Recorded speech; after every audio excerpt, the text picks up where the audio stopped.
Welcome to the bird media. నేను మీ పవన్ కృష్ణమూర్తి. ఆంధ్రప్రదేశ్ ప్రభుత్వం ఒక నిర్ణయం తీసుకుందండి. నిర్ణయం తీసుకొని దానికి సంబంధించి జీవో కూడా జారీ చేసింది.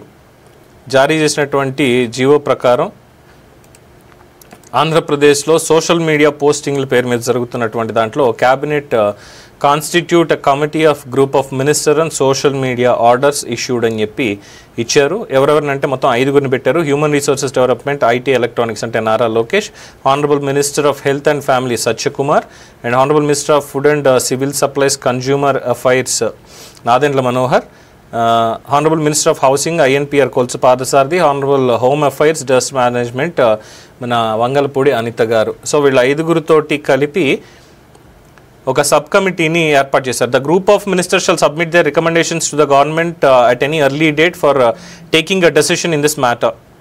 ఏమేమి పెట్టారు అంటే review of current laws, rules and guidelines applicable to social media platforms in India, identify gaps in accountability, compliance and enforcement, study international best practices and analyze global approaches to social media accountability including transparency standards, platform obligations and user protection measures.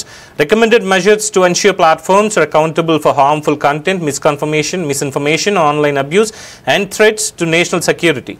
Suggest clear obligations and grievance redressal and reporting mechanisms. Advise on safeguarding the citizens' rights. Recommended certain strengthening of nodal agencies or independent oversight bodies for continuous monitoring. And finally, the Principal Secretary of the Government, Political General Administration Department and Commissioner Directorate INPR shall take further necessary action in this matter by order and in the name of the Governor of Andhra Pradesh. Secretary K. Vijayanand garu GO ani issue చేశారు. దీని మీద వైఎస్ఆర్సీపీ వాళ్ళు హాహాకారాలు మొదలయ్యాయి. అంటే దీని పరంగా ఏంటంటే social media నియంత్రణ మీద అంతా సత్యకుమార్, నాదెండ్ల మనోహర్, పాదసారథిలు అలాగే లోకేష్ నాయకత్వంలో ఈ కమిటీ ఏర్పాటైంది. సోషల్ మీడియా అకౌంటబిలిటీ, కంటెంట్ మీద తప్పుడు ప్రచారం చేస్తున్నటువంటిది, మిస్ఇన్ఫర్మేషన్ మీద నిఘా పెట్టబోతున్నారు. అండ్ ఇంటర్నేషనల్ లెవెల్లో ఉన్నటువంటి బెస్ట్ ప్రాక్టీసెస్ దీనికి సంబంధించి ఏమున్నాయో వాటిని అధ్యయనం చేయబోతున్నారు.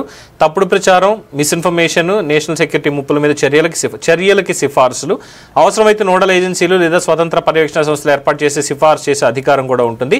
పౌర హక్కుల పరిరక్షణకి సూచనలు ఇవ్వబోతున్నటువంటి మంత్రుల కమిటీ అని. దీనికి వైఎస్ఆర్సీపీ వాళ్ళ హాహాకారం ఏంటి అనేది మనం ఒకసారి గమనించినట్లయితే, Chandrababu Naidu government forms social media committee under the major fake news propagandist Mr. Nara Lokesh is blatant violation of Supreme Court guidelines which struck down section 66A of IT Act. వీళ్ళు ఇంకా అక్కడే ఉన్నారు, 66A దగ్గరే పడేస్తున్నారు సోషల్ మీడియాలో. ఎందుకంటే తప్పుడు ప్రచారాలు చేసేది, ఒక బ్యాచ్ని మెయింటైన్ చేసేది. ఎందుకంటే ఎగ్జాంపుల్ చెప్పాం కదా, మన కరోనా సమయంలో అమరావతికి సంబంధించి కావచ్చు, మిగతా కావచ్చు, ఏవైతే తీర్పులు వరుసగా వస్తున్నాయో, ముట్టికాయలు పడ్డాయో, తీర్పులు ఇచ్చినటువంటి జడ్జిల మీద కంప్లైంట్ ఇచ్చినటువంటి ఘన చరిత్ర జగన్మోహన్ రెడ్డిది.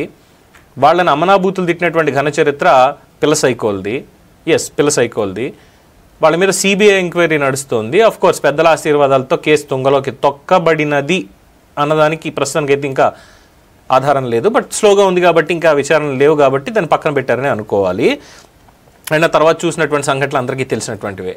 సో ఇలాగా జడ్జిలను కూడా చంపేయండి, కరోనా పేషెంట్లు ఉన్న గదిలోకి పంపించేసి అని చేసినటువంటి వ్యాఖ్యలు వాళ్ళు అప్పుడు చేసినప్పుడు, ఎటువంటి శిక్షలు లేకుండా ఉన్నప్పుడు మరి ఇలాంటి చట్టాలు తప్పదు కదా.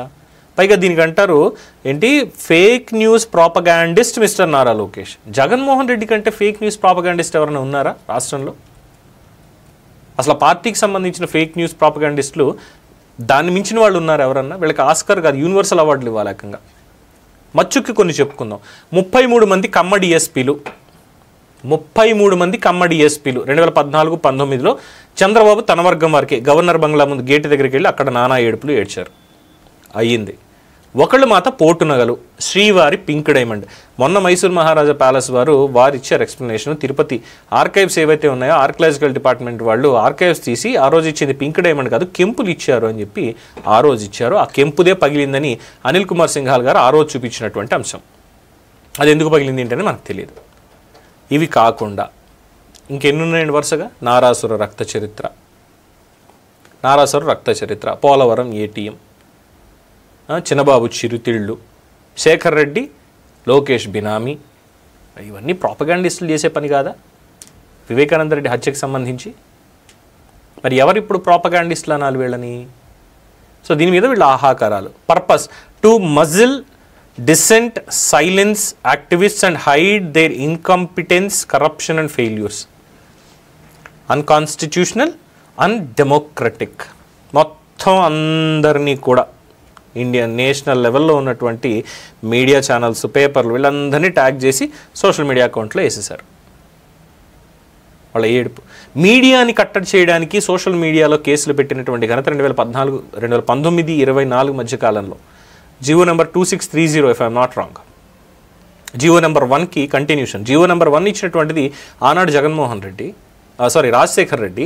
ఆ తర్వాత అదే జీవోని మళ్ళీ కంటిన్యూ చేసి మీడియా ప్రసారాలను నిలిపివేసి మొత్తం అన్ని ఛానల్స్ కూడా ఎక్కడ రాకుండా చేయాలి, ఫైబర్ నెట్లో కూడా రానివ్వడానికి వీలు లేదు అని చెప్పి కొన్ని ఛానల్స్ని TV5, ABN ఇలాంటి ఛానల్స్ అన్నింటినీ ఆపేయించింది వైఎస్ జగన్మోహన్ రెడ్డి ప్రభుత్వంలోనే.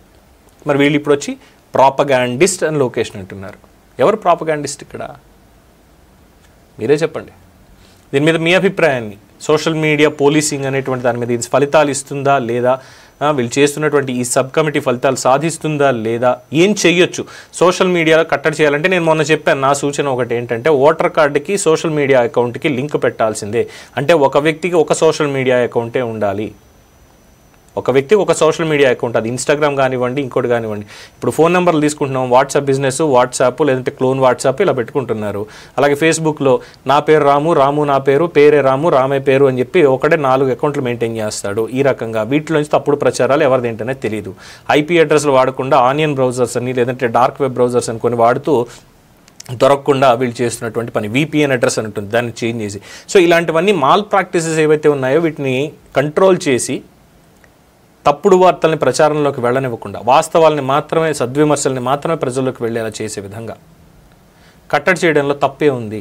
దానికి ఓటర్ కార్డు లేదంటే ఆధార్ కార్డు లేదంటే పాన్ కార్డు అన్ని లింక్ పెట్టమనండి.